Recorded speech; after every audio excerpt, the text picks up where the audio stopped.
Ne mi diyecek böyle değil? Aydınlığa atlasın mı diyen kaptan?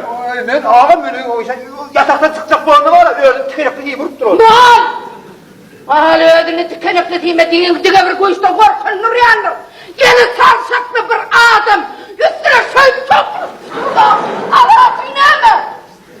Artık mınyalda attırını silasın bir taraflayın olsa kâr mı lan sağlı yavrum? Yok, bu da attırmayan aklıma sığmayacak buraya.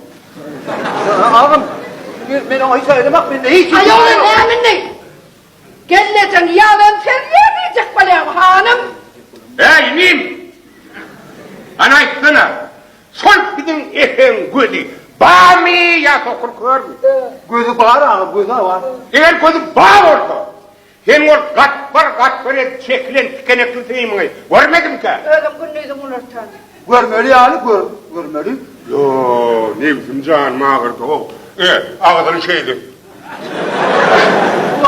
Kıyımınlama tartman ne olur? Bak gözünden buyur ya. Sattı yetirdim merda değildir bilmedim de seni vurdu. Yeder kadar mer hocalığımıza hizmet ettik geliyorduk. Yanına masa yüklerdik, kızgının masa yüklerdik, üstesine de münerdik. Vay benim. Hani ne? Çarşak bilin göğrüne soklak başladı.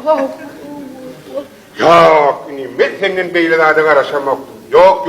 O bu ne acelettin o kadar? Ay can ağam ben o insan edemem ağam can ağam. Yok lan!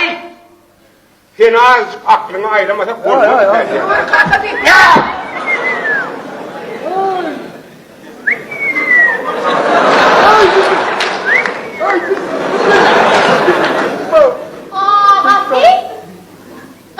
Lan göğeşe parmak sığmam degren o.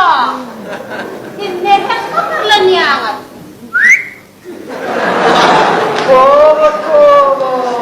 Ana sana verip olsun. Ana geline yaşmağına seyirdi. Yürü. Aa çuvalime ullokan ağrayımdan bari kızım. Ay yürü. Ya bildir. Yemeyin. Yaşman ayırdın ha. Ha ağam kaçmıyor gitti öyküler. Hemen. Yaşmamayı. Kimden? Yok benden yaşmam. Kendinden ol. İşe kaçmıyor yani işe için öyküler. Benden de. Ay bildir değmeden. Hayır bildir.